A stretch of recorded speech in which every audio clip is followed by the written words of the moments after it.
السلام علیکم، بسم اللہ الرحمن الرحیم۔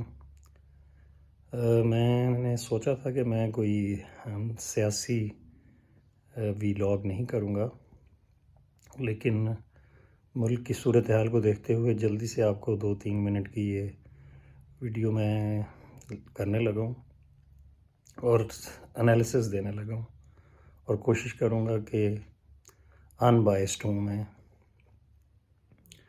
اس وقت آپ دیکھ رہے ہیں کہ پی ڈی ایم کی اور احتجاج، اور پھر ابھی ہم نے الیکشنز کے وہ دیکھے، سینٹ کے پلس کچھ نیشنل اسمبلی اور اسی طرح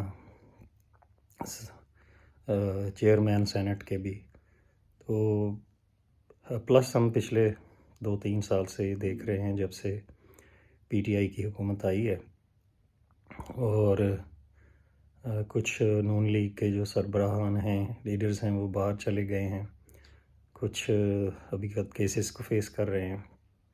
وہ میں صرف ایک دو چیزیں ہیں بڑی آپ لوگوں کے سامنے رکھنا چاہ رہا ہوں کہ پاکستان کے جو قرضے ہیں وہ عمران خان کی حکومت سے آنے سے پہلے بڑی ہی تیز رفتاری سے بڑھے۔ یہ ایک فیکٹ ہے، اس کو کوئی جھٹلا نہیں سکتا۔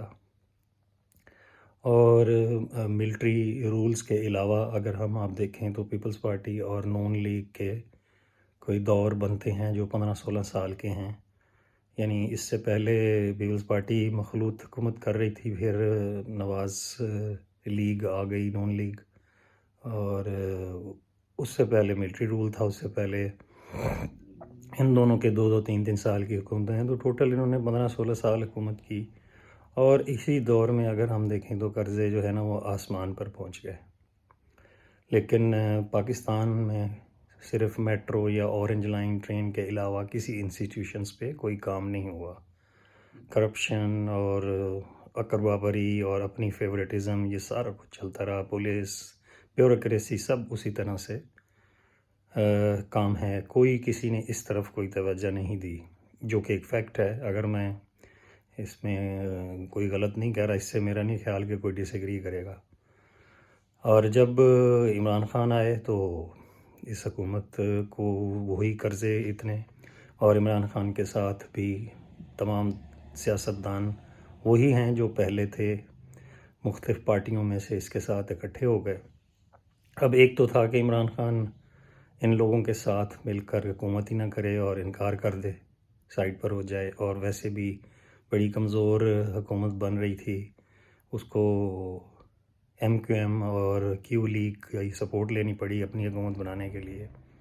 تو یہاں پہ 2-3 راستے تھے جو اس نے مخلوط حکومت بنانے کا چنا، اور یہ بھی ہم دیکھ رہے ہیں کہ ہم نے آصف زرداری اور پی ایم ایل این کے جو لیڈران ہیں، ان کے ایسٹس بھی ہزاروں گنا بڑھے ہمارے سامنے ہیں، ان کی جائیدادیں، ان کی فیکٹریاں، ایسٹس انہی ڈیوریشن میں پچھلے 15 سے 20 سال میں بڑھے۔ ابھی عمران خان کو اگر آپ دیکھیں تو عمران خان کی کوئی جائیداد باہر نہیں ہے، اور عمران خان کے جو بھی ہیں east what ever it is visible in Pakistan, اور ہمیں لگتا ہے ایسے کہ عمران خان کوئی کرپشن یا ایسٹس بنانے کے لیے نہیں کرے گا، باقی اللہ جانتا ہے۔ اور اسی وجہ سے شاید پڑھے لکھے لوگ یا ہم اس کو سپورٹ کرنا چاہتے ہیں، بارنگ اسائڈ کے اس کے ساتھ تمام لوگ وہی ہیں، لیکن ہم کوشش کر سکتے ہیں، اپنا دیکھ سکتے ہیں کہ اس کو 5 سال کے لیے تو دیکھیں نا کیا کرتے ہیں وہ، اور ہم انالائز کر رہے ہیں۔ اس وقت سارا میڈیا اس کے خلاف ہے، ساری پارٹیاں اس کے خلاف ہیں، ایک ہی بندے کا نام ہم سنتے ہیں۔ اس سے پہلے میرے ریلیٹیوز یا ہم خود بھی پاکستان مسلم لیگ نون کو یا ارد گرد ہم دیکھیں پیپلز پارٹی کو ہی سپورٹ کرتے آئے ہیں۔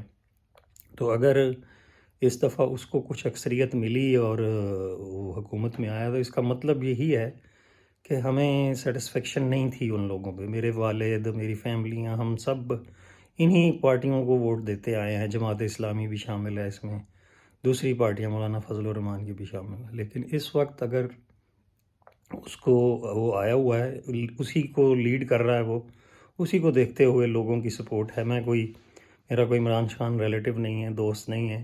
ایز اے پاکستانی شہری اس کو سمجھ رہے ہیں، سوچ رہے ہیں کہ وہ کچھ بہتری لائے گا، تو ہمیں اس کو دیکھتے ہیں کہ وہ کیا بہتری لا سکتا ہے، کوشش کر سکتا ہے۔ مشکل وقت ہے، اس میں بہت مشکل ہے کہ وہ کرے گا۔ تو ہمیں سوچنے کی ضرورت ہے کہ جو ان لوگوں نے اپنے اثاثے بڑھائے، ایسٹس بڑھائے، اپنی امپائرز بڑھائیں اور ملک کے لیے کچھ نہیں کیا، پہلے انسٹیٹیوشنز کے لیے کچھ نہیں کیا سوائے ملک کو قرضوں میں جھونکا، اور اس وقت ملک اسی قرضوں کی وجہ سے قسطیں بنا رہا ہے۔ ایک عام سادے گھر کی بھی مثال اگر لے لیں تو اس میں بھی اگر گھر پہ قرضہ ہو تو وہ جس نے قرض دیا ہوتا ہے وہ اس کو اپنی مرضی سے چلاتا ہے، کیونکہ اس کو فکر ہوتی ہے کہ میرا قرض کیسے واپس آئے گا۔